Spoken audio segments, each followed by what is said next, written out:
लग चुकी है आग और आ रहे हैं अब सभी घर जद में। यहाँ पर सिर्फ मुसलमानों का मकान थोड़ी है। मेरे दोस्तों, आपने देखा और आप देख रहे हैं कि आज भारत में क्या चल रहा है। हमारे नजरिए से आप देखें, मुसलमानों के नजरिए से तो हिंदू अब हिंदू से लड़ रहा है। लेकिन ज्यादा पुरानी बात नहीं है, जब मुसलमानों को मारने काटने की बात आती है, मुसलमानों के बाइकॉट की बात आती है, तो ये सारा समाज एक हो जाता है। लेकिन कहते हैं ना कि ऊपर वाले की लाठी में आवाज नहीं होती, जालिम एक दिन नंगा होता ही है। अब उनके खैमे में यूजीसी से ऐसी आग लगी है कि मजा ही आ गया है। मुसलमान का इसमें कोई रोल नहीं है, लेकिन एक खास बहुसंख्यक समुदाय का जो अपने आप को ऊंचा समझता है और दूसरों को सिर्फ नाली साफ करने वाला समझता है, वो गंदे दिमाग और गंदे जहनियत के गंदी पार्टी के समर्थक जो अब तक रहे, है ना भाई, उनकी औकात दुनिया के सामने आ गई। उस मामले में भी जिसमें मुसलमान का कोई रोल नहीं है, यूजीसी में भी मुसलमान को ही गरियाया जा रहा है। और मुसलमान फुल मजे में है भाई। मुसलमानों को मार कर, पीट कर, जलील करके, जिंदगी खराब करके इतना ट्रेन कर दिया है मोदी सरकार ने कि अब ये कुछ भी कर रहे हैं, फर्क ही नहीं पड़ रहा है मुसलमानों को। फर्क अब इन पर पड़ रहा है। अब इनका नंबर लग चुका है। पहले मुसलमानों का नंबर लगा, फिर ईसाइयों का लगा, समझ रहे हो, और भी अलग अलग मजहब के लोग हैं, उनको इन्होंने मारा। और अब जो है, यही जो बात करते थे एक होने की, हम सब एक हैं, सारे हिंदू एक हैं, जैसे ही मोदी जी ने एक यूजीसी का सांप छोड़ा, बराबर समानता अधिकार, और ये काम मोदी जी से उम्मीद नहीं किया जा सकता था, क्योंकि लगता था भाई मोदी जी इंसाफ कर ही नहीं सकते। लेकिन मोदी सरकार ने देखा कि भाई समाज में ऊंच नीच, जातिवाद बहुत है, समानता का अधिकार होना चाहिए। तो माननीय प्रधानमंत्री मोदी ने ये बिल सामने रख दिया कि भाई यूजीसी बिल, यानी समानता का अधिकार।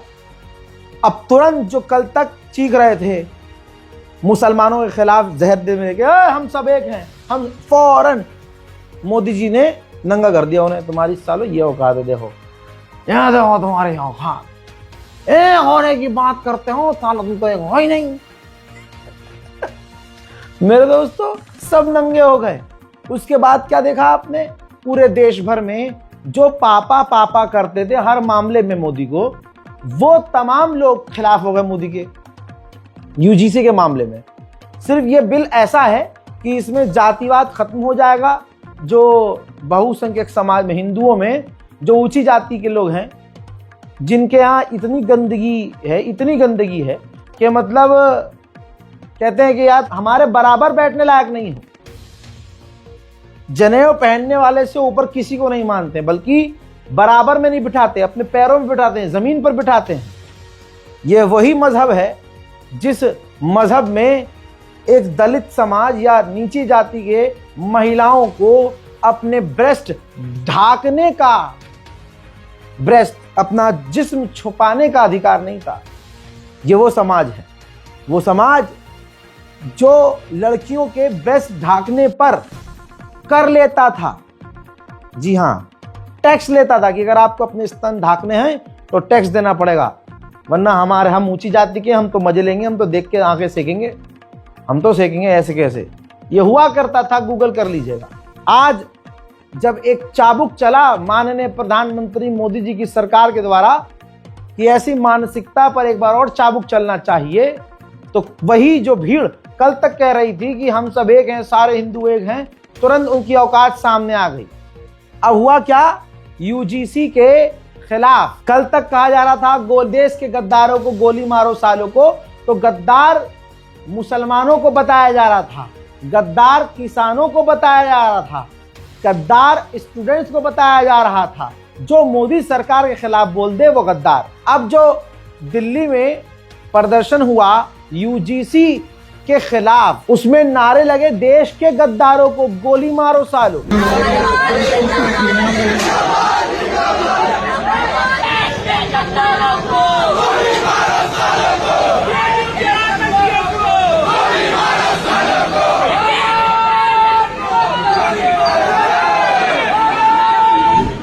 दोस्तों औकात देख ली या मैं और दिखाऊं? दोस्तों ये वही झूठी भीड़ है। पहलगांव अटैक में ये सुअरों का झुंड कह रहा था कि ये जाति पूछ कर नहीं, धर्म पूछ के मारा है, धर्म पूछ के मारा है, हम सब एक हैं। आज यहां पर ब्राह्मण जिंदाबाद के नारे लगाए हैं, हिंदुत्व और हिंदू जिंदाबाद के नारे नहीं लगे। जो कल तक हिंदू हिंदू कर रहे थे अब जाति जाति जाति पर आ गए हैं, अपनी औकात पर आ गए हैं। मुझे पता है मुसलमान को कोई फर्क नहीं पड़ता, लेकिन इनका दोगलापन आज दुनिया देख रही है। मजा लीजिए आप भी, कुरकुरे पुरकुरे लेके बैठिए, चिप्स लेके बैठिए, देखते रहिए चुपचाप। मुसलमानों से यही कहूंगा कि कुरकुरे की तरह, पॉपकॉर्न की तरह उछलने की जरूरत नहीं है, बस कुरकुरे पॉपकॉर्न खाइए, चुपचाप देखिए, मजा लीजिए। भाई देखिए हमारा तो इतना नुकसान हो चुका है, हम इतने खसारे में ऑलरेडी हैं कि इससे बुरा हमारे साथ हो नहीं सकता। तो अब इनका ये इतना जुल्म हम पर कर चुके हैं कि अब ये आपस में लड़ेंगे इंशाल्लाह। ये लड़ भी रहे हैं। और प्रधानमंत्री माननीय मोदी जी ने अगर कोई अच्छा काम कर भी दिया, बराबरी का कानून ला दिया, भाई यूजीसी का बिल लेके आ गए, तो भाई आदत तो मोदी जी ने डाली है गलत कामों की, इन्हें आतंक फैलाने की, गुंडागर्दी की। अब ये सोच रहे हैं अरे यार अब हम तो जो ऊंची जाति वाले हैं, अरे यार हम तो फैल के रहते थे यार कि तुम तो ये हो, अरे तुम तो साथ में नहीं बैठ सकते। अब दोस्तों कल तक मुसलमान निशाने पर था, ईसाई निशाने पर था, अब उस ऊंची जाति के निशाने पर ओबीसी, एससी, एसटी सब हैं और अब ये सबको निशाने पर ले रहे हैं। अगर आज भी एससी, एसटी, ओबीसी कैटेगरी के लोग एक नहीं हुए, जो कि काफी मुश्किल है, नहीं हो पाएंगे, तो सोचिए ये मुल्क का क्या करेंगे। और ये ब्राह्मणवादी जहरीले मनुस्मृति वाले देश का कितना बेड़ा गर्क करेंगे। और जो औरत, जो लड़की ये नारेबाजी कर रही थी, ये इसकी मेंटोस जिंदगी है। आइए इसकी आम जिंदगी भी दिखाता हूँ। आप एक बार बंगाल में भाजपा की सरकार आने दीजिए, फिर हम बताएंगे कि बांग्लादेशी रोहिंग्या को कैसे निकाला जाता। रुको जरा, सब्र करो। हिंदुओं की नहीं है, मैं बोल रही हूँ, कोई भाजपा सरकार हिंदुओं की नहीं है, हिंदुओं का कोई नहीं है, ना कोई संगठन, ना कोई कार्यकर्ता, ना कोई बड़े बड़े फैसले। देख लिया, आप भी कंफ्यूज हो गए ना कि अगर दोगले की कोई मिसाल है। देखिए एक होती है टट्टी, एक होती है सड़ी हुई टट्टी, एक होती है दस्त वाली टट्टी।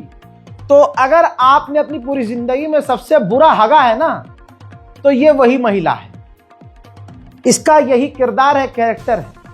भाई कल को उधर, आज इधर, परसों उधर, अपने व्यूज के हिसाब से यूट्यूबर है, नाम नहीं लूंगा, फालतू में व्यूज नहीं बढ़ाने इसके। इसको जहां दिखता है कि फायदा होता है, जिसे दिखता है मोदी जी की तारीफ पर व्यूज आ रहे हैं तो मोदी जी की तारीफ, इसे लगता है कि आजा बीजेपी के खिलाफ बोलूंगी, चीखूंगी, चिल्लाऊंगी, चिंगाड़ूंगी तो व्यूज आएंगे, तो ये वो। और कल तक मोदी मोदी कर रही थी, भाजपा भाजपा कर रही थी, बीच में लट पया चूतड़ों पे, तो फिर मोदी के खिलाफ बोलने लगी। फिर ऊपर से आ गई होगी पेमेंट, तो अब फिर से बीजेपी के लिए बोलने लगी। फिर उसके बाद यूजीसी आया तो फिर मोदी के खिलाफ बोलने लगी, मोदी गवर्नमेंट के खिलाफ बोलने लगी, ब्राह्मणवाद जिंदाबाद के नारे। कल तक अपने गंदे मुंह से हिंदू और हिंदुत्व और हिंदू सब एक है नारे लगा रही थी, और उसी गंदे मुंह से, घबाघब मुंह से अब नारे लगा रही है कि ब्राह्मणवाद जिंदाबाद। इसमें मुसलमानों का रोल नहीं है, यहाँ पर तो एससी, एसटी, ओबीसी के लोगों को समझना होगा कि आपके साथ कितना खतरनाक। और ये खेल शुरू हो चुका है। अब वो जो प्रदर्शन कर रहे हैं यूजीसी के सपोर्ट में, जो एससी, एसटी, ओबीसी के लोग हैं, जो मांग कर रहे हैं कि हाँ मोदी जी ने ये बहुत अच्छा बिल इंट्रोड्यूस किया है और ये बिल लागू हो जाना चाहिए, तो अब ये ब्राह्मणवादी मनुस्मृति वाले प्रदर्शन कर रहे हैं मोदी के खिलाफ, गवर्नमेंट के खिलाफ। यहां क्या नारे लगाए इसने? शुरू में नारा याद है ना, गोली मारो सालों को देश, तो देश का गद्दार ये किसे कह रही है?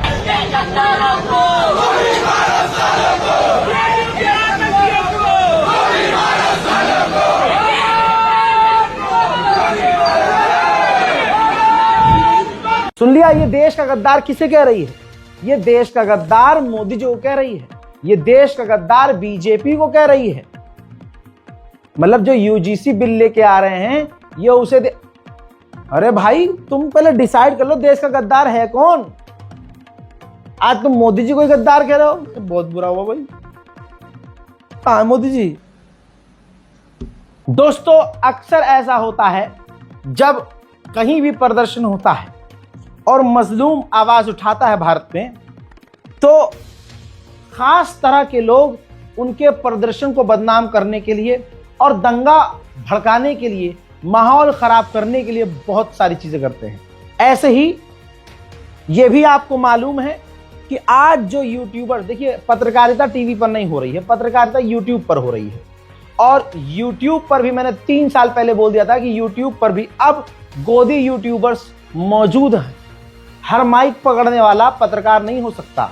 पत्रकार वो है जो गरीब, मजलूम और लाचार की आवाज उठाए, ना कि व्यूज के लिए, पैसे के लिए, मोदी सरकार या किसी और गवर्नमेंट की चापलूसी और जूता चाटने के लिए बोले तो उसे पत्रकारिता कहें। ऐसा नहीं है। पत्रकार वो है, पत्रकारिता वो है जो देश के असली मुद्दों पर बात बोले और सरकार से सवाल करे। ठीक, रुचि तिवारी उन्हीं में से एक लड़की है जो यूजीसी के खिलाफ है, क्योंकि तिवारी है, ऊंची जाति है। इसको ये लगा कि कल कोई जाति का या कोई दूसरी जाति का, नीची जाति का आकर मेरे साथ मेरे घर में बैठ नहीं सकता। मैं अगर चेयर पे बैठूं तो वो मेरे सामने कैसे बैठ जाएगा। अगर ये बिल आ गया मोदी जी वाला तो दिक्कत हमको हो जाएगी। तो जो है, तो अब जो यूजीसी की मांग कर रहे थे, जो चीज मोदी ही लेके आए थे, उसी की मांग कर रहे थे SC ST वाले बच्चे लोग, भीड़। तो भाई ये पत्रकार बन के वहां पहुंची और वहां जाकर कुत्ते की तरह, ऐसा लग रहा था कि इनसे जो है इनकी पहचान छीन ली गई। मोदी जी ने इनके मुंह में डंडा करके पिछवाड़े से बाहर कर दिया। ऐसे ही फड़फड़ा रही थी। हजरात, इतनी बौखलाई हुई ये रुचि तिवारी, जातिवादी, ब्राह्मणवादी। ये ब्राह्मणवाद आतंकवाद है भाई। ये बौखलाई हुई दूसरों को पोक कर रही थी। जो कहते हैं ना भीम वाले हैं, उनको ये कह रही थी पानी मिला, तुमको पानी नहीं मिलता कह रहे हो ना, मिल गया पानी, मिल गया।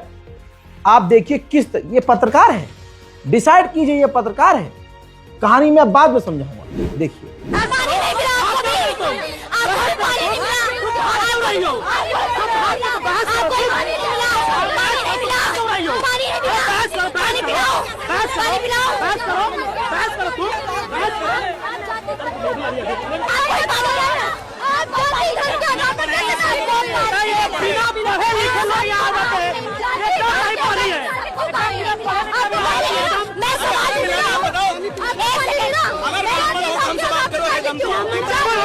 ब्राह्मण है तो ब्राह्मण से बात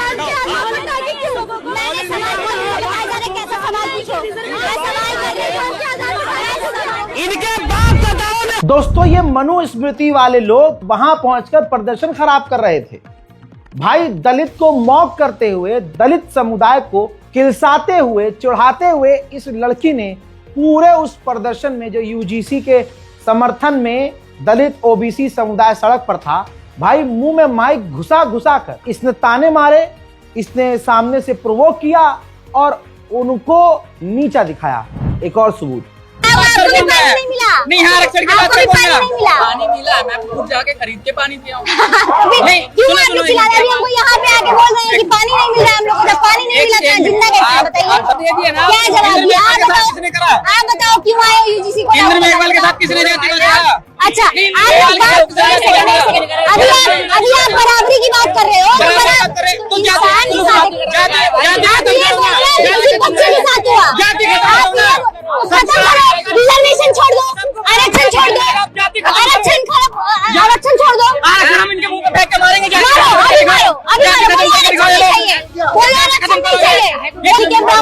झाड़ू मार आरक्षण अभी खत्म। मैं अपना अपने परिवार का आरक्षण लूंगा। आप अभी मटका अब पीछे झाड़ू मांग। इस मनुस्मृति वाली आतंकवादी तथा कथित पत्रकार तो नहीं है, पतलकार है। दोस्तों एक वीडियो और दिखाता हूं कि अब ये लड़की जो है मीडिया में हर जगह नजर आ रही है, मीडिया में हर जगह, क्योंकि ब्राह्मणवाद देश में चल रहा है। SC ST OBC वालों को तो काट दिया जाए, यही कोशिश है। अब मैंने कभी सोचा नहीं था कि कभी मैं मुसलमानों की हक की बात छोड़कर, ईसाइयों की हक की बात छोड़कर दलितों की बात करूंगा। जो सरकार, जो अगला आदमी कह रहा था कि देश आगे इतना बढ़ जाएगा कि यहाँ हिंदू एक हो जाएगा, आज उसी के रहते हुए, उसी के छोड़े हुए शगुफे से उन्हीं के बीच में बवंडर कट रहा है। आइए इस वीडियो को देखिए। मनुस्मृति वाली आतंकवादी पत्तलकार एक लड़के को उसका मोबाइल पकड़कर छीन रही थी, ठीक है, जो यूजीसी के समर्थन में था। अब एक महिला आती है जो उस लड़के को पीछे करने के लिए आती है कि भैया उसको छोड़ दो, और चारों तरफ वो भीड़ थी जो यूजीसी के समर्थक वाली थी, लेकिन लड़के थे। लेकिन इसने महिला होने का, रुचि तिवारी ने महिला होने का फायदा उठाया कि मैं आगे जाऊंगी, कोई मुझे हाथ लगाएगा लड़का तो बड़ा केस हो जाएगा, 76 लगा दूंगी, 78 लगा दूंगी, हैं केस लगा दूंगी, कुछ भी कर दूंगी और मुझे फायदा मिलेगा इससे। तो माँ बहन को आगे करने वाला ये झुंड, ये जाति कौन सी है वो मुझे यहाँ बताने की जरूरत नहीं, आप लोगों को समझ में आ गया। अब जो यूजीसी के समर्थन वाली महिला थी, ऐसा कि ये कार्यकर्ता थी, अब जाती है तो ये आतंकवादी लड़की उस बेचारी औरत का, लड़की का मुंह दबा देती है और धक्का देकर गिरा देती है। वीडियो ये सोशल मीडिया पर मौजूद है, लेकिन ये वीडियो से ज्यादा अब इसकी सफाई दिलवाई जा रही है। मतलब इसने लड़के का मोबाइल छीनने की कोशिश की, ठीक है, लड़के को मारा भी, लड़की को पटक भी दिया मुंह के बल, वो बेहोश भी हो गई। जो वीडियो वायरल हो गया, इसने अपना वुमेन कार्ड खेलना शुरू किया और देश के टॉप मीडिया ने इसी का बयान चलाया। और बयान नहीं चल रहे हैं, बड़े बड़े चैनल पर इसका बयान चल रहा है। मैं नहीं सुनाऊंगा, लेकिन प्रूफ के तौर पर दिखा रहा हूं, ये देख लीजिए, जिसमें ये वही वुमेन कार्ड कि जी सारी तरफ, चारों तरफ राक्षस थे, लड़के ही लड़के थे, उन्होंने मुझे छुआ, उन्होंने मेरे कपड़े उठाए, उन्होंने मेरा जो है गलत जगह हाथ लगाया और वो मुझे नंगा करके परेड कर। अरे भाई साहब, मोदी जी ने इतना ट्रेन कर दिया है, मतलब इतना प्रधानमंत्री झूठ बोले हैं। और मतलब आज ये देश पे भारी पड़ रखा था ना कि देखिएगा एक दिन ऐसा आएगा कि देश पर ये जो मोदी जी जिस तरह से कर रहे हैं ना, आने वाले समय में, अभी तो सिर्फ ये सरकार ही जहरीली है, कल पूरी जनता जहरीली हो जाएगी। आप देखिए, जातिवाद खत्म करने निकले थे, मनुस्मृति वाले देश पर कितना भारी पड़ रहे हैं। अगर आज भी SC ST OBC वाली कौम नहीं जागी तो याद रखना मुसलमान का तो नंबर लगा हुआ है, लग जाता है जब मर्जी। ईसाई भी आजकल रगड़ दिए जाते हैं, मार दिए जाते हैं। अब आज के बाद से आपका नंबर चालू। यूजीसी का सपोर्ट करिए, यूजीसी का विरोध करिए, ये दोनों उनके बीच का, हिंदुओं के बीच का मामला है, मुसलमानों का इसमें कोई रोल नहीं है। फिर से बोलूं, यूजीसी हिंदुओं के बीच का मामला है, मुसलमानों का मामला नहीं। लेकिन इस्लाम की ताकत और हम मुल्लों की ताकत ये देखिए कि भाई हिंदुओं का हमारे बिना काम नहीं चल रहा। प्यार देखिए हमसे कितना प्यार है। हजरात, पेशाब पीने वाला झुंड और खास करके वो झुंड, हाँ, जो अब तक राइट विंग में था, उसका हर व्यक्ति यूजीसी के खिलाफ है। उसने भी अब जब जहर बोलना आदत पड़ी है ना, सन 2014 से जिस झुंड, जिस कौम के खिलाफ हमेशा इन्होंने बोला, हगा मूता खाया पिया, हगा मूता, खुद खाया, खुद पिया, खुद ही हगा, फिर अपना हगा हुआ खुद खाया। अगर ये रिपीट करते रहे ऐसे तो आदत तो मुसलमानों को बोलने की पड़ जाएगी। नहीं। तो अब जब यूजीसी में मुसलमानों को कोई रोल नहीं है तो एक गंदा झुंड और गंदा समुदाय लगा हुआ है मुसलमानों को लपेटने में। ये देखिए क्या ट्वीट किया है चितकबरी औरत ने, ये जो नुपुर जे शर्मा है, blue is the new green. Green जो है मुसलमानों के लिए इस्तेमाल होता है और ब्लू जो है, नीला जो है, वो भीम वालों के लिए इस्तेमाल होता है। और इस भीम वालों से, जो भीमवादी हैं, उनसे कितनी इन हिंदुओं को, ऊंची जाति वालों को नफरत है, इस एक लाइन से देखिए। अब उन्होंने, इस राइट विंग वाले आतंकवादियों ने साबित कर दिया, क्लियर लिख दिया, ऐलान कर दिया कि ये जो भीम वाले हैं ये मुसलमान हैं। Blue is new green. और ये कह कौन रहा है? जो चितकबरी है, जिसको भगवान ने एक कलर नहीं दिया, जिसको भगवान ने एक रंग नहीं दिया, इसको कई रंग का बनाया। अबे ढंग से मछली खा के ढंग से दूध पी ले, साला एक रंग तो हो जाए तेरा। गंदा मुंह, गंदी शक्ल, गंदा रंग, और दूसरों को चलिए ज्ञान पेलने।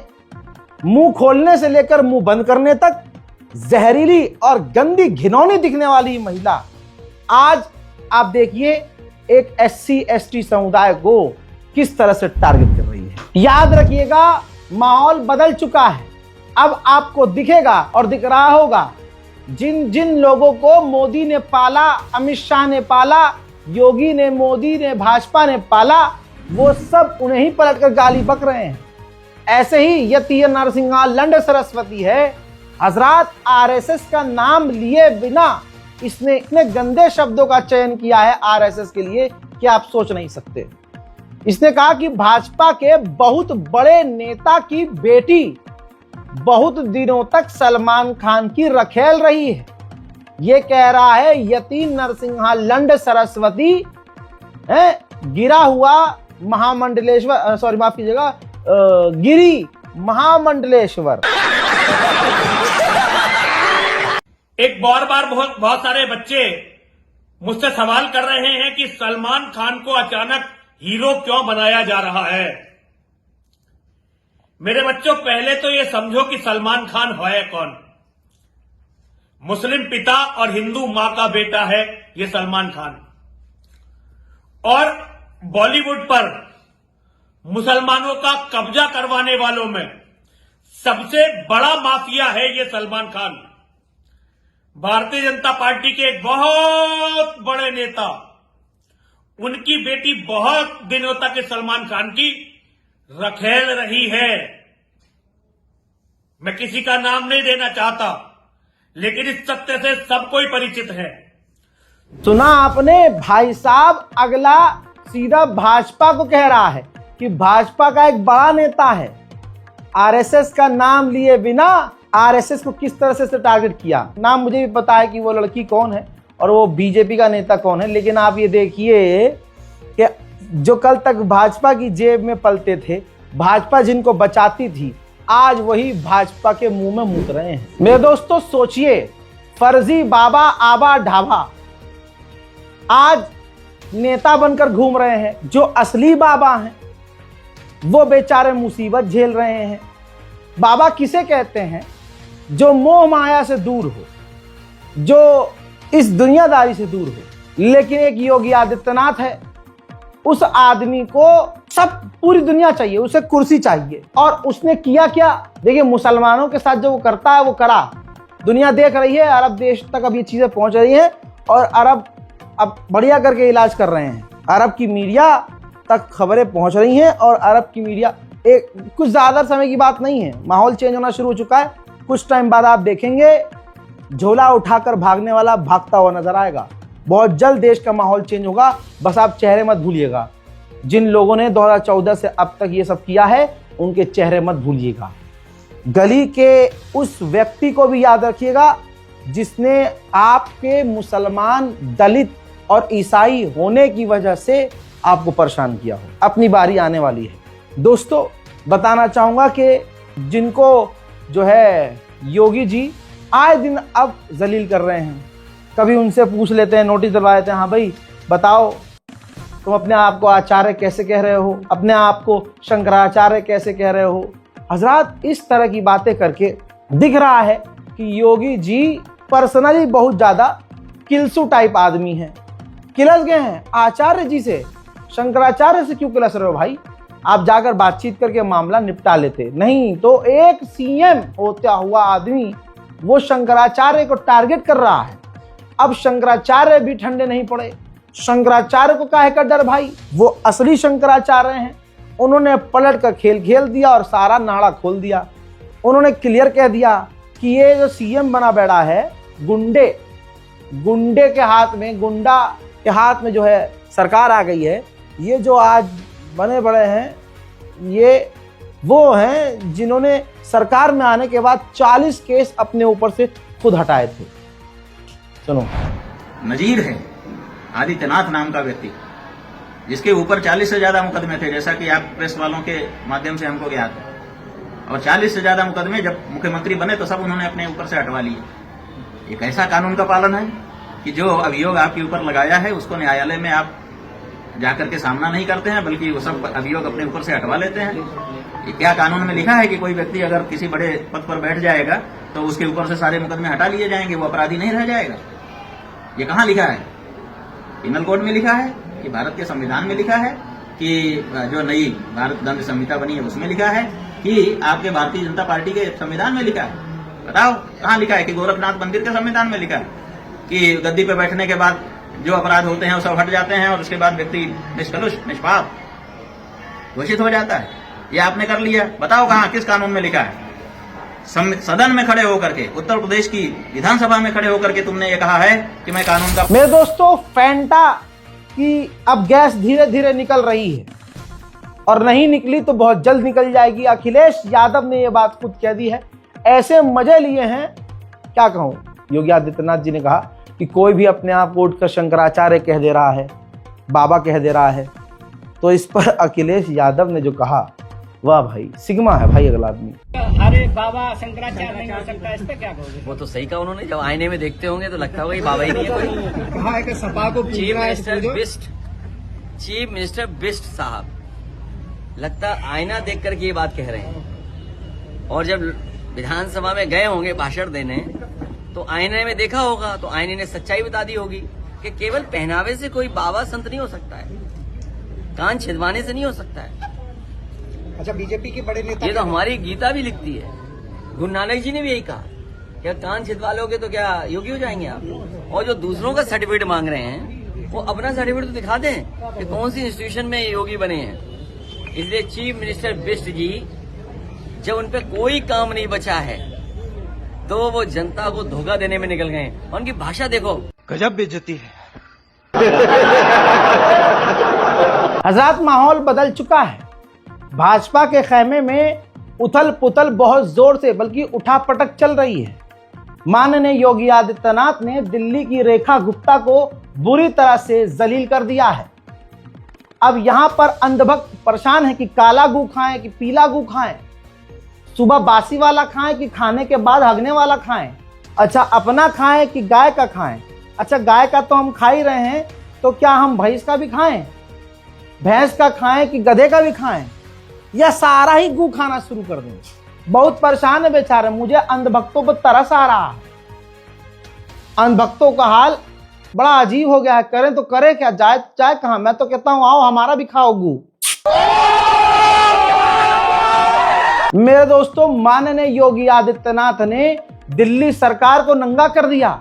जो AQI IQ अटकी हुई थी, जो सीएम बन के बैठी है, जिसका रिकॉर्ड है, जिस महिला का रिकॉर्ड है कि भाई आज तक कोई भी सही जवाब नहीं दे पाई। और भाई उसका दिमाग ये है कि उसका बयान ये है कि मेरे नेता जाते हैं और कूड़े के पहाड़ से कहते हैं कि ए, तुझको यहां से जाना पड़ेगा, तुमको यहां से जाना पड़ेगा। जब गड्ढे देखते हैं, रेखा गुप्ता ने कहा था, गड्ढे देखते हैं हमारे नेता तो वो रोज हर हफ्ते गड्ढे के पास जाकर कहते हैं, गड्ढे ऐसे नहीं चलेगा, तुझको यहां से जाना पड़ेगा। नीचे जो भक्तजन थे गोप गोप गोप करके ताली बजा रहे थे, गोप गोप गोप गोप गोप गोप। वाह रेखा जी वाह। भाई AQI पॉल्यूशन को छुपाने के लिए रेखा गुप्ता ने क्या क्या फ्रॉड नहीं किए। केजरीवाल सरकार ने, कांग्रेस ने, विपक्ष के नेताओं ने सब एक्सपोज किया। दिल्ली की जनता ने खुद देखा, दिल्ली के हिंदू खुद पछता रहे हैं कि हमने किसको वोट दे दिया। और AQI पर तो दिल्ली सरकार मानी ही नहीं। भाई पोल्यूशन दिख रहा था, लोग बीमार पड़ रहे थे, लोग मर रहे थे, लेकिन मानने को राजी नहीं। नहीं कोई पोल्यूशन नहीं जी, बिल्कुल पोल्यूशन नहीं है। जहां मीटर लगा हुआ है पोल्यूशन चेक करने का, रेखा गुप्ता वहीं पिचकारी डलवा रही थी। 4 दिन वहां ट्रक घुमा रहा, वहीं पिचकारी डाल रहे हैं ताकि मीटर पे खाली पोल्यूशन दिख जाए कम है। लेकिन घरों के अंदर जनता ने दिखाया, अपने एयर प्यूरिफायर के फोटोज खींच के डाले। दिल्ली की सरकार पूरी तरह से नंगी हुई। लेकिन जो खिलाफ बोल रहा था उस पर केस किया जा रहा था, जेल भेजा जा रहा था, हैं? उसको डराया जा रहा था, गरियाया जा रहा था।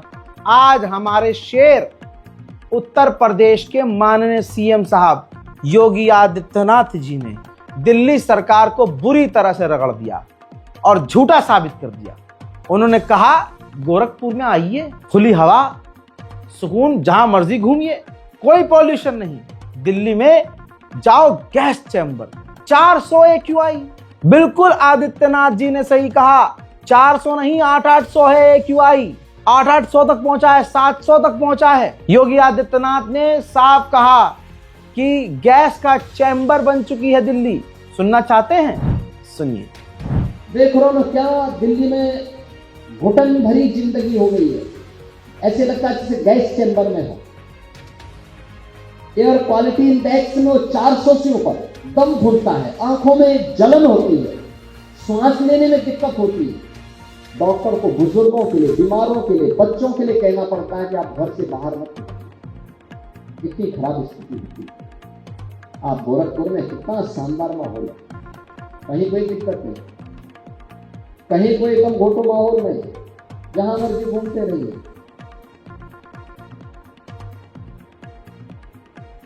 क्योंकि पर्यावरण को आप बचाएंगे तो पर्यावरण आपको बचाएगा।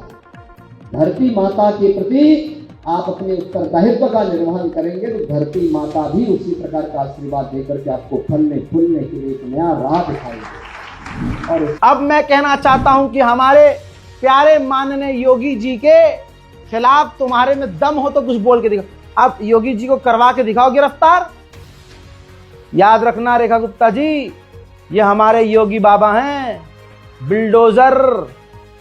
और इनका बिल्डोजर देखता नहीं है जब चल रहा होता है कि क्या है, सामने कौन है। हाँ, योगी कहते हैं। आगे बढ़ते हैं। देश का बेड़ा गर्क ब्राह्मणवाद की वजह से इस तरह से हो रहा है कि उसके अब एग्जाम्पल सामने आ रहे हैं। वो एडवोकेट, पता नहीं काहे का एडवोकेट, जो सीमा के, वो पाकिस्तान की जो सीमा है, जो भाग के आई थी, हैदर की बीवी, अपने कई सारे बच्चों, रेडीमेड बच्चों को लेके आई थी। और उसने जो है, जिस बेचारे को यहाँ हिंदुस्तान की कोई लड़की नहीं मिलती, चिमकैंडी सा जो है, उसको मिल गई ऐसी। बोलना आंटी आऊँ क्या, शॉर्ट में लगाऊंगी तो सारा दिन वो शॉर्ट लगाता रहता है। अब उसके हो गए भाई कई बच्चे, उसकी खुद की भी प्रोडक्शन हो गई और वहाँ से लेके भी वो आई थी। और बीच में ये भी मीम बन रहे थे कि इसमें काफ़ी योगदान जो है एडवोकेट साहब का भी है। ऐसी बातें चल रही थी, मैं कोई वेरीफाई नहीं कर रहा हूँ, चलने को कुछ भी चल सकता है।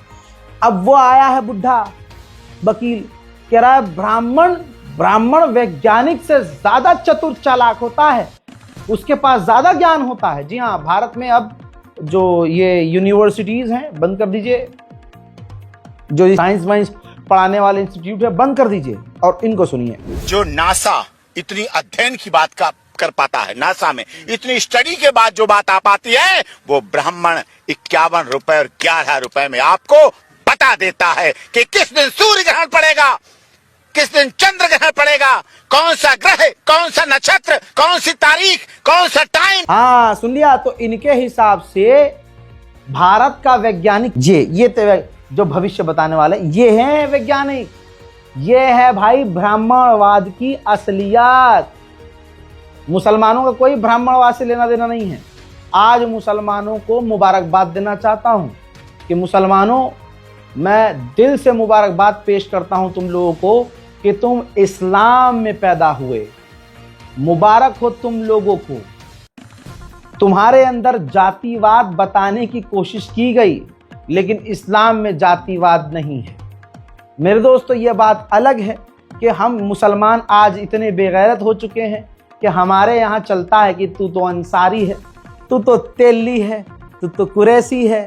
यही सबसे बड़ी हमारी हार है। याद रखिएगा दोस्तों, मैं आप लोगों से यही कहूँगा कि मेहरबानी करके अपने आप को ऐसा ना बनाना। हमारे यहाँ जातिवाद न था, न है, न आगे कभी होगा। ठीक। और जिस वकील साहब की बात मैंने बताई और जो सामने आया ये वकील, दोस्तों ये वकील वो है ब्राह्मणवादी जो निर्भया केस हुआ था ना, निर्भया सन 2012 में, निर्भया केस हिंदू बेटियों का किया गया था जो, तो उसके कातिल और कारियों को रिप्रेजेंट किया था इसने। ये है भारत में ब्राह्मणवादी, ऊंची जाति के लोग। मुसलमानों की नफरत में तमाम हिंदू समुदाय एक होकर मुसलमानों के खिलाफ चलने वाले प्रोपेगेंडो को सपोर्ट करता रहा। अजरंग दल, बजरंग दल, पता नहीं कौन कौन से दल को सपोर्ट करते रहे हिंदुवादियों को। आज वही दल अब जो भीम आर्मी है, जिनको ये अब भीमटा कह रहे हैं, जो दलित समुदाय है, उसको माँ बहन की गालियां बजरंग दल के आतंकवादी बक रहे हैं और कह रहे हैं कि भीम वालों में अगर माँ का दूध है तो सामने आए। भाई चंद्रशेखर आजाद को गालियां बकी जा रही हैं माँ बहन की। लग गई है आग और आ रहे हैं सभी घर घर में। गुंडों को पाला। ये देखिए, मोदी ने सोचा था कि ये तो गौ रक्षा करेंगे, भाई साहब ये तो आतंकवादी बन गए हैं। देखिए, अगर तुम्हारी माँ ने दूध पिलाया है ना, मेरे सामने बोल के दिखाना। क्या कहते हो तुम? SC ST? मादर सुअरो, नीले कबूतरों, भेड़। SC ST तो दूर की बात है, 307 लेना, 306, 302 लेना स्वीकार करूंगा। SC और ST का ना ये छोटा मोटा खिलौना नहीं खेलूंगा। जो तुमने एक आज हमारी बहन को घेरा है ना, जिस बहन को जो मीडिया पर वाली थी, ये तुमने अपनी नामर्दी की पहचान दी है। अगर तुम्हारे चूतड़ों में दम है ना, अक्कू पंडित नाम है, ब्राह्मण अक्कू पंडित। अगर तुम्हारी माँ ने दूध पिलाया है ना, तो अपनी परछाई को भी सामने लाके दिखाना, साढ़े नोच के खा जाऊंगा यमराज की तरह। और ये जो चंद्रशेखर रावण है ना, जिसने जहर घोल रखा है, इस साढ़े को खुली चुनौती है। अगर तेरे में दम है ना, तो तू हाथ के सामने खड़ा होके दिखा दियो, जहां से आया ना उसी बिल में घुसा दूंगा। और बहन मायावती की जो दलित समाज है, उनकी मानसिकता क्यों नहीं है भाई ऐसी? जितने भी चंद्रशेखर रावण के हैं, सिर्फ उन्हीं की मानसिकता। मुसलमानों को निशाना बनाते बनाते अब हिंदू भी लपेटे में आ रहे हैं। दाल मंडी वाराणसी में सड़क चौड़ीकरण के नाम पर भाई सैकड़ों हिंदुओं के मकान, जो कल तक मोदी के लिए चिंघाड़ते थे, मोदी चाहे मेरी मार ले तब भी मैं मोदी को वोट दूंगा, मोदी मेरी मार ले, मैं वोट मोदी दूंगा, ऐसे बयान देने वालों के घर भी अब टूट रहे हैं। लेकिन मैं उनसे यही कहूंगा कि रो धो काहे रो रहे हो यार? अबे शेर पाला है तो खून तो चूसेगा ही। संजीव जायसवाल नाम है। सरकार से यही निवेदन कर दूंगा, भैया कुछ हम लोगों की रोजी रोटी की व्यवस्था कर दो। बहुत परेशान है, सोच सोच के औरत की तबीयत खराब हुई, कह रही क्या करेंगे। 18 साल की लड़की है, 14 साल का लड़का है, उसको भी विकलांग हो गया, समझ लो उसका पैर खराब हो गया है, टिटनेस हो गई थी। जैसे तैसे उसको जिंदा किए हुए हैं भाई। सरकार से हम निवेदन करते हैं, कोई उपाय बता दे। तो क्या कहें हम? सरकार कुछ हाथ पैर में दम नहीं है, कहाँ जाएंगे क्या बताएं, कैसे दुकान लिए भगवान जानते। मोदी सरकार ने देशभक्ति के नाम पर किस तरह से हिंदुओं को बेवकूफ बनाकर ठगा है और आज हिंदुओं को मुसलमानों के आगे खड़ा कर रखा है एक गुंडे के झुंड के तौर पर। मुसलमान को आतंकवादी साबित किया गया और हिंदुओं के दिलों में नफरत डाली गई और खुद को देशभक्त बताया गया। असली औकात इनकी क्या है, रिपोर्ट आपकी स्क्रीन पर है। सरकार से जब पूछा गया कि इतना घुसपैठिया भौंकते हो तुम, जरा बताओ कितने घुसपैठिए घुसे हैं, तो गृह मंत्रालय के पास देश में घुसपैठियों के कोई आंकड़े है ही नहीं। यह RTI में खुलासा हुआ है। बताइए, जो चुनावों में भौंकते फिरते हैं कि घुसपैठ हुई है भारत के अंदर और ये बांग्लादेशी मुस्लिम है, घुसपैठ, हजरात घुसपैठिया कोई नहीं है, आंकड़े है ही नहीं इनके पास। देश नहीं बिकने दूंगा, मैं इस देश का चौकीदार हूं। अजी कद्दू का चौकीदार। असलियत सामने आ चुकी है।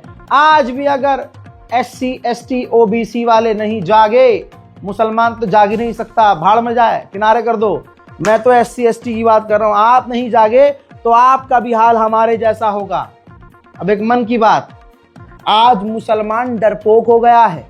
कमेंट करोगे तुम चौड़े में, अरे नहीं भाई ऐसी बात नहीं है, ये कर देंगे, पाड़ देंगे, ये इधर देखो, यही है तो इधर देखो बस, और अपना मुंह बंद रखो।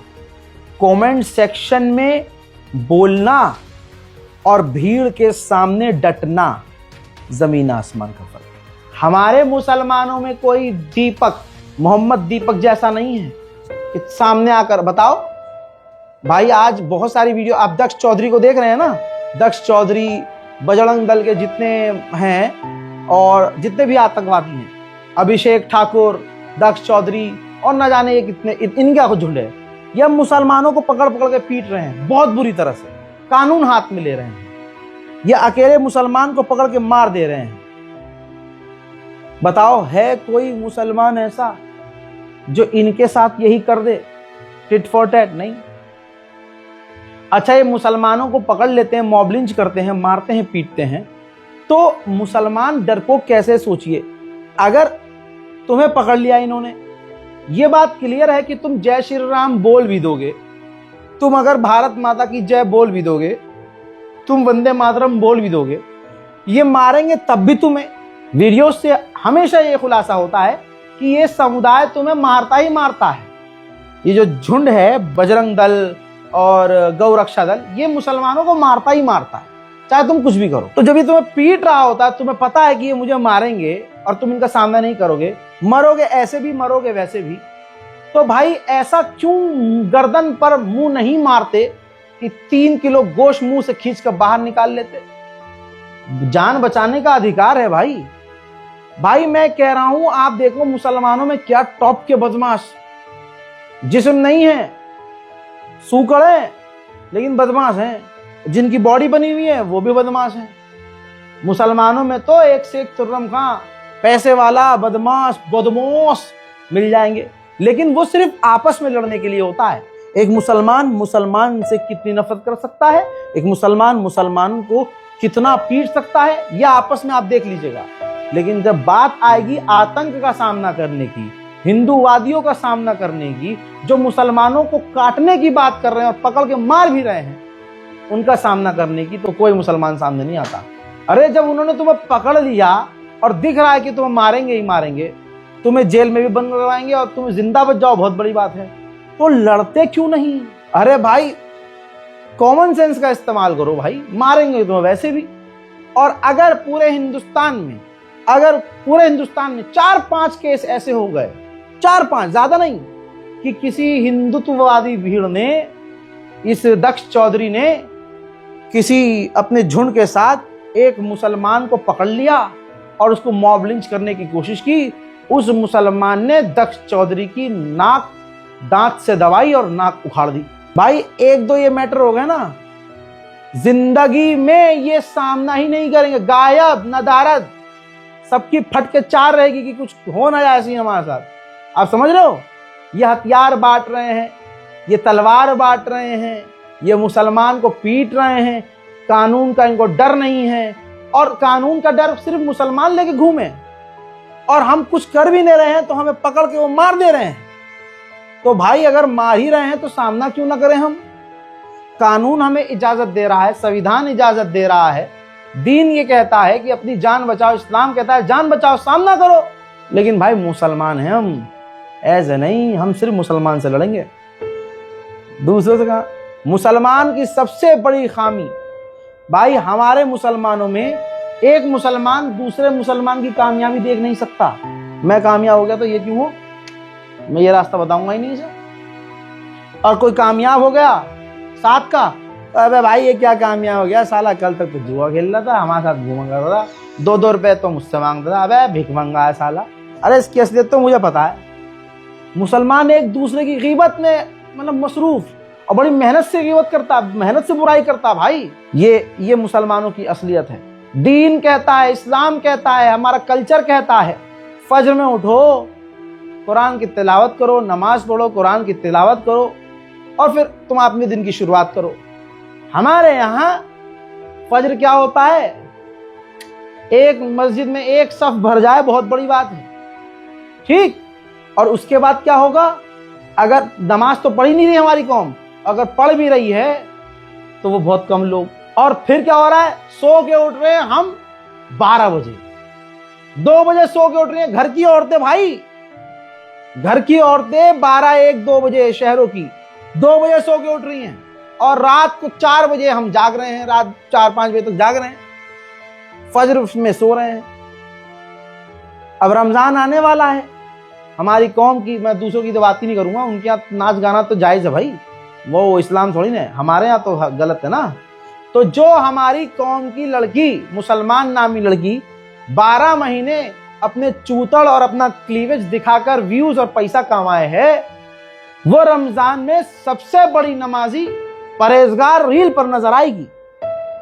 और हम इतने मुसलमान इतना दोगला और मुसलमान लड़के इतने ठरकी कि उसे पता है कि कल तक ये चड्डी में भी अपनी ये लाइन दिखा दिखा कर व्यूज कमा रही थी और दिन प्रतिदिन कपड़े गिरा रही थी। और इसने क्या क्या, और मुसलमान रजाई में लेट कर अंधेरे में उस लड़की को देखता था, मुसलमान लौंडे देखते थे, हैं, समझ रहे हो।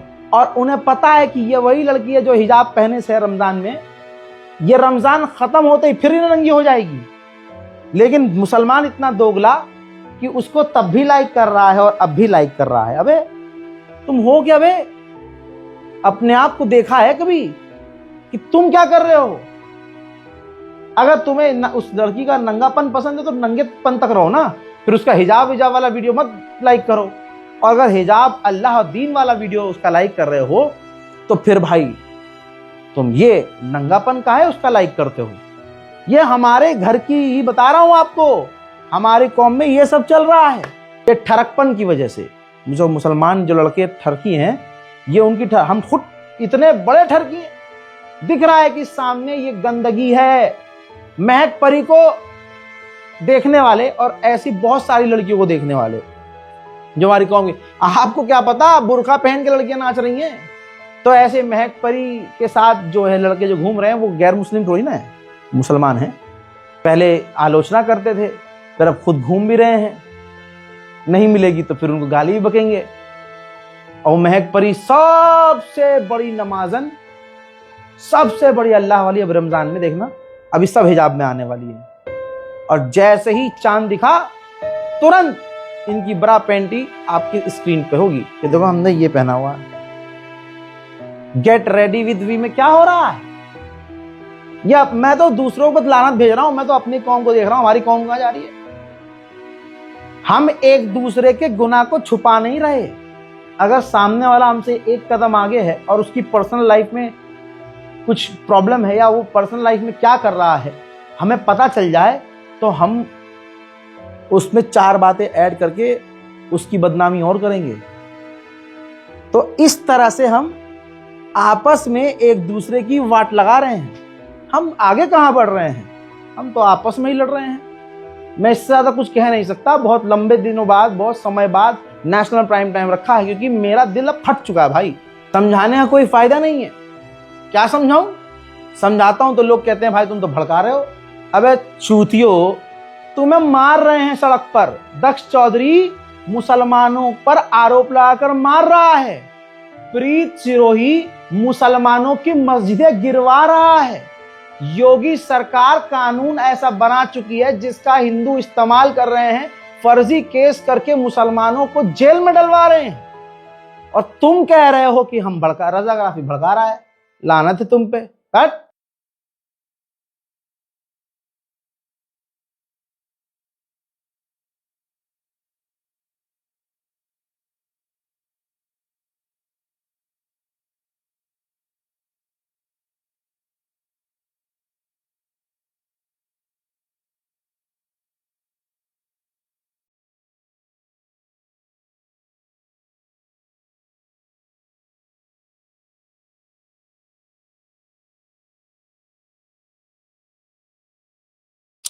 ऐसा लग रहा है कि जंग लंबी चलेगी दोस्तों।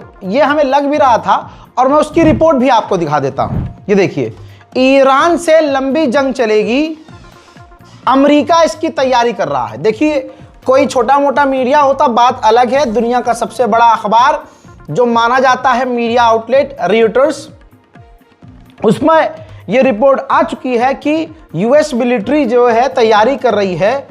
हफ्ते भर तक की तैयारी, यानी हफ्तों तक जंग चल सकती है। लंबे समय तक ईरान से जंग हो सकती है। यानी एक बात क्लियर है कि ईरान इतना ताकतवर तो है कि अमेरिका जैसी सुपर पावर इस बात को समझ रहा है, अमेरिका समझ रहा है कि ईरान को हराना एक दिन का 4 घंटे का काम नहीं होगा, लंबी जंग चलेगी। और ये मेरी अंदर से फीलिंग्स आ रही है। कई सारे मुसलमान मेरे भाई इस बात को मानते होंगे, उनके भी दिल में ये चीज़ आ रही होगी कि ज़रूर ये जंग रमज़ान में ही होगी। अमेरिका रमज़ान का फ़ायदा ज़रूर उठाएगा। उसे पता है कि ईरान के लोग ईमान वाले हैं भाई, वो रोज़े से होंगे, जंग हो, तबाही हो, बर्बादी हो, कुछ भी हो, लेकिन वो रोज़ा नहीं छोड़ेंगे। मुसलमान ईमान वाला कहाँ रोज़ा छोड़ेगा? आप में भी, आपके परिवार में भी ऐसा कोई इंसान ज़रूर होगा जो बहुत अल्लाह वाला होगा और उसकी खासियत ये होगी वो बेचारा बीमार हो, परेशान हो, चाहे दवाइयाँ डॉक्टर ने बोली हो कि दवाई पे आपको ज़िंदा रहना, लेकिन फिर भी वो आखिरी दम तक कोशिश करता है मैं रोज़ा रखूँ। ऐसे ही ईमान वाले ईरान में हैं। और जहाँ बात आती है अमेरिका इजराइल से सामना करने की, तो ये अपने ईमान को और भी ताज़ा कर लेते हैं और फिर सामना करते हैं। तो जाहिर सी बात है इसका फ़ायदा अमेरिका उठाएगा, ये मेरा मानना है। अमेरिका सोचेगा कि भाई भूखे प्यासे कहाँ तक लड़ेंगे, हमें इस तरह से हमला करेंगे, इस तरह से लड़ेंगे, और रमज़ान में तो ये कमज़ोर होंगे। लेकिन सालों को पता नहीं है, अब रमज़ान में तो हम ज़्यादा खतरनाक हो जाते हैं। जी हाँ, आगे बढ़ते हैं। डोनाल्ड ट्रंप अब उसका रोज़ काम हो गया है, रोज़ धमकी देता है, रोज़ बयान देता है, फिर घर चला जाता है। हमला करने की इतनी औकात होती और ईरान के खिलाफ सच में इनके पिछवाड़े में दम होता है इतना, और ये सच में सुपर पावर होते, तो अब तक ये इंतज़ार करता। वेनेजुएला भूल गए क्या? कुछ ही घंटे में वेनेजुएला की कहानी ख़त्म कर दी थी अमेरिका ने।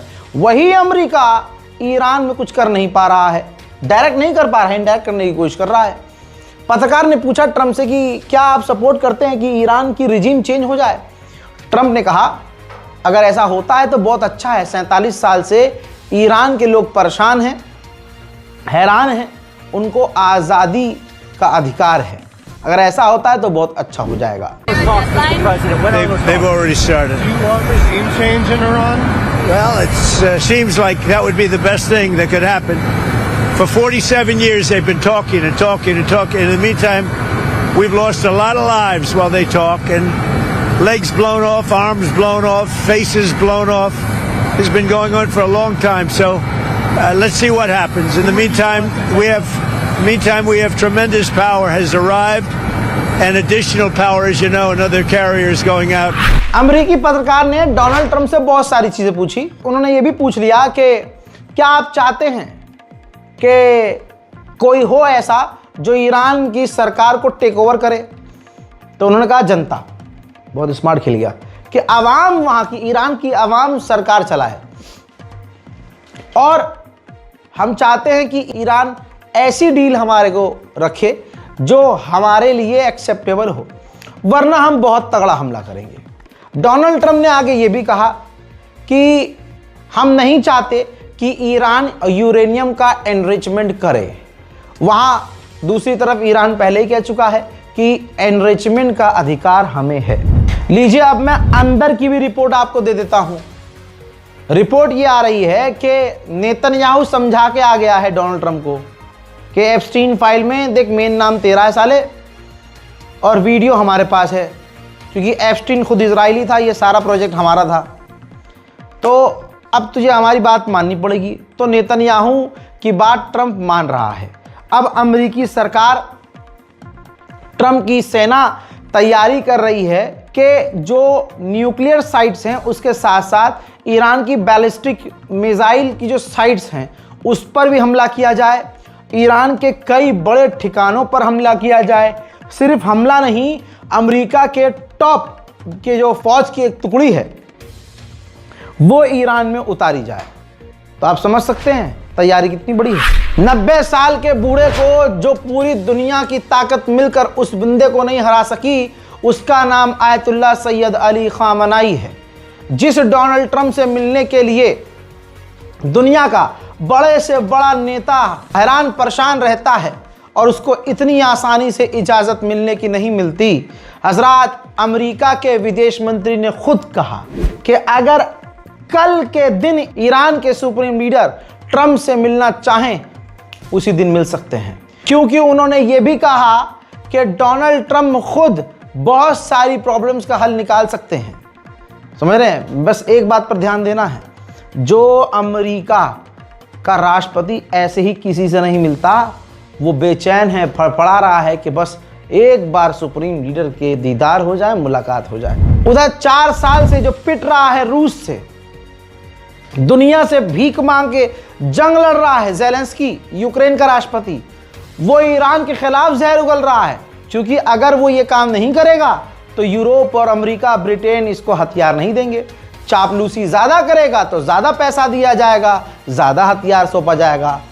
चापलूसी करते हुए ज़ेलेंस्की यानी यूक्रेन के राष्ट्रपति ने कहा कि हमारा बॉर्डर ईरान से नहीं मिलता है, लेकिन ईरान के शाहिद ड्रोन हम पर बरसाए जा रहे हैं और ईरान की रेजीम को ज्यादा समय नहीं देना चाहिए।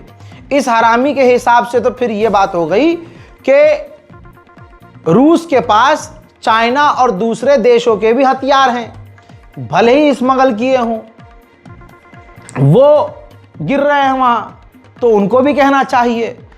और ये खुद ज़ेलेंस्की, खुद यूक्रेन, खुद दुनिया भर से, पूरे यूरोप से हथियार लेकर रूस पर दाग रहा है, तो रशिया को यह बोलना चाहिए कि हमारा बॉर्डर फलाने से नहीं मिलता, अलाने से नहीं मिलता, धमाके से नहीं मिलता, लेकिन हमारे ऊपर तो जर्मनी, फ्रांस, ब्रिटेन, इन सबकी मिसाइलें गिर रही हैं, तो इन सबकी रिजीम चेंज होने। अबे कितना दोगला है बे तू। मेरे दोस्तों, वहीं आप ये देखिए कि ईरान को दबाने के लिए कोई ऐसी ताकत नहीं है जो इस्तेमाल ना की गई हो। हजरात, सोशल मीडिया की, यानी ये सोशल वॉर होती है, इंटरनेट पर जंग पहले होती है। तो ये जो ट्विटर है, इसीलिए कहते हैं हर मुल्क का अपना अपना सोशल मीडिया होना चाहिए। हमारा तो है ही गोबर मीडिया, हमारा तो है ही, हमारे पास बहुत बड़ा मीडिया है, गोबर मीडिया। अब आप देखिए, जैसे ये एक्स है, तो एक्स पर ईरान के जो ऑफिशियल थे, सरकारी ऑफिशियल, और जो सरकारी अकाउंट होता है उसके आगे येलो आइकन होता है, येलो टिक होता है, जिससे पता चलता है कि अगर ब्लू टिक है तो हाँ वेरीफाई है, अगर ये पीला टिक लगा हुआ है तो ये सरकारी है। तो दोस्तों, जो ऑफिशियल्स थे, देख सकते हैं आप, जो ईरान के टॉप ऑफिशियल्स थे, सबके अकाउंट के आगे से ट्विटर ने येलो टिक हटा दिया है। एक तरह से इंटरनेट पर ईरान के खिलाफ जंग छेड़ दी गई है। दुनिया का सबसे बड़ा एयरक्राफ्ट कैरियर अमेरिका के आदेश के बाद, देख लिए सैटेलाइट इमेज से दिख रहा है कि अमेरिका से निकल चुका है, ईरान के लिए रवाना हो चुका है। अमेरिका लगभग महीने भर से, सोचिए, ये ईरान का जलवा, ईरान का दम नहीं तो क्या है, वरना अमेरिका तो वो है कि 2 घंटे के अंदर किसी देश के राष्ट्रपति को और उसकी पत्नी समेत किडनैप कर लेता है, कोई उसका उछाड़ नहीं पाता। और ये कौन सी ताकत है ईरान के पास कि वही America, super power, so called super power, 1 महीना हो चुका है हथियार पर हथियार मिडिल ईस्ट में तैनात कर रहा है। ये खुद आप देख लीजिए, डेटा दिखा रहा हूं, फ्लाइट डेटा आपके सामने है। मिडिल ईस्ट में अमेरिका ने अपने अपने अड्डों और अपने साथियों के अड्डों पर भारी भरकम हथियार मिलिट्री जहाज में भरकर भेजे हैं। दोस्तों, जर्मनी के अंदर ये देखिए, जहां शाह पहलवी गया था भाषण चोरी करने के लिए, दोस्तों वहां जर्मनी में लाखों लोग ईरान के खिलाफ प्रदर्शन करने के लिए उतरे हैं। जर्मनी में रजा शाह पहलवी ने मांग की है कि भैया टाइम ना दिया जाए ईरान को और ईरान पर अमेरिका जल्द से जल्द हमला कर दे। ईरान के खिलाफ जो सड़कों पर जर्मनी में प्रदर्शन कर रहे थे, उनमें वो ईरानी भी शामिल हैं जिनको अब नंगा रहना है, अपनी बेटियों को बीच पर नंगा लिटाकर देखना है, अपनी माँ बहनों को नंगा देखने में उन्हें कोई दिक्कत नहीं है, और उनको इस्लामिक कल्चर, अपने आप को ढाकना, अपने स्तन को ढाकना और तमीज़ और लिहाज से रहना पसंद नहीं है। उनको यूरोप का कल्चर चाहिए। ईरान में रहते नहीं हैं, लेकिन ईरान में रहने की तमन्ना है, विदेश में जाकर नंगे रह रहे हैं और वही नंगा कल्चर उन्हें ईरान में चाहिए। ऐसे लोग इस जर्मनी में एंटी ईरान प्रोटेस्ट में शामिल थे। ईरान के राष्ट्रपति पेजेश्कियान ने साफ कहा है कि जंग से किसी भी देश का कोई फायदा नहीं होने वाला, ये वक्त खुद बता देगा। रशिया हमारा दोस्त है, साथी है और इसके साथ रूस के साथ हम अपने रिश्ते और संबंध और बढ़ाएंगे। इस वक्त अमेरिका को खुश करने की होड़ चल रही है क्योंकि ट्रंप ने तमाम बड़े बड़े देश अपने साथियों को ही मुंह पे थूका है। डरते सब हैं। अब कनाडा ने ईरान पर कई बड़ी पाबंदियां लगाई हैं, कई तरह की पाबंदियां लगाई हैं ताकि अमेरिका कनाडा से खुश हो। कनाडा वही है जिसे अपना 51वां राष्ट्र बनाना चाहता है अमेरिका है, और कनाडा और अमेरिका के बीच जो है इस वक्त तनाव है। लेकिन बात अगर ईरान की आती है तो सबकी फटी रहती है और सब तुरंत एक हो जाते हैं। अब आइए बहरीन का मैं आपको सैटेलाइट इमेज दिखाता हूं। ये देखिए, बहरीन में अमेरिका का जो मिलिट्री बेस है, जी हां, तमाम अरबों के बीच में ये यहूदी और अमरीकी घुसे हुए हैं, इसीलिए तो इस्लाम का बेड़ा गर्क हो रहा है।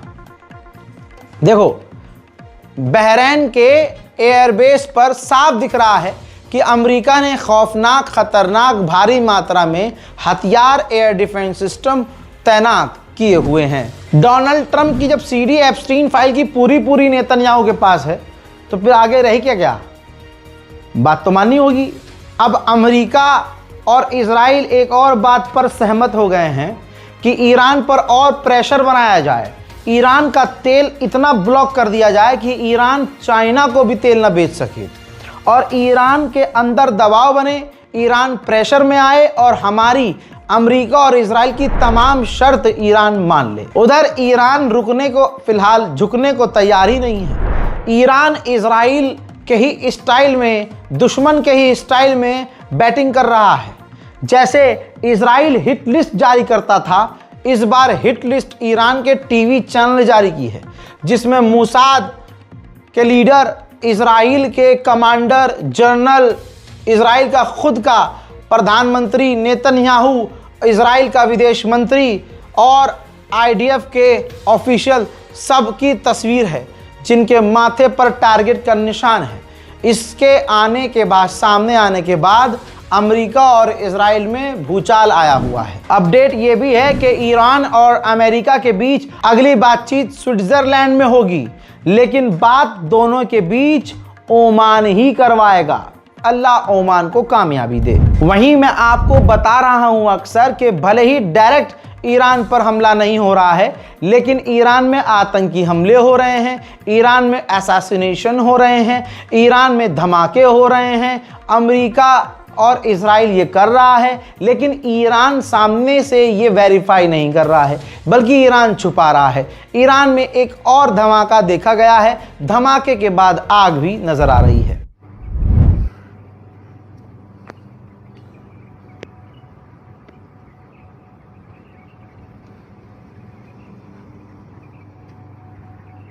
हज़रात मोहतरम, मुझे उम्मीद है कि इस रिपोर्ट को आप शेयर ज़रूर करेंगे। बहुत लोगों ने कंप्लेंट करी, कुछ हैं बेचारे जो फेसबुक या इधर उधर वीडियो अपलोड कर देते हैं हमारी, उन्होंने कंप्लेन किया, रज़ा भाई मेल करी उन्होंने, रज़ा भाई आपने कॉपीराइट दिया। भाई मैं कॉपीराइट नहीं देता हूँ, हमारी टीम उन लोगों को कॉपीराइट बिल्कुल नहीं देती है जो हमारे ओरिजिनल पेज को मेंशन करते हैं, हमारे ओरिजिनल यूट्यूब चैनल के लिंक को अपनी आईडी में मेंशन करते हैं जब वो पोस्ट करते हैं डिस्क्रिप्शन में।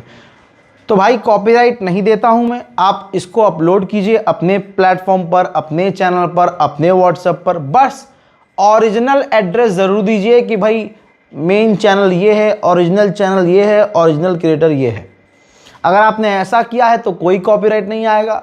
अगर ऐसा नहीं किया है, आप खुद ही चुपके से पीछे से रज़ाग्राफी प्रिटेंड कर रहे हैं बनने का, या फेक पेज चला रहे हैं, फेक मेरे नाम से पेज चला रहे हैं, चैनल चला रहे हैं, तो उसमें जो टीम है थोड़ा वो एक्शन लेती है और वो जायज़ भी है। लिहाजा अगर आप कौम की आवाज़ के तौर पर की आवाज़ मुसलमानों की बढ़ानी है तो आप हमारा वीडियो शेयर कीजिए, कहीं भी डाउनलोड कीजिए, कहीं भी पोस्ट कीजिए, कोई कॉपीराइट नहीं है, लेकिन मेंशन ज़रूर कीजिएगा। फिलहाल के लिए ईरान स्पेशल रिपोर्ट में इतना ही। अपनी राय कमेंट सेक्शन में ज़रूर लिखिएगा। जय हिंद।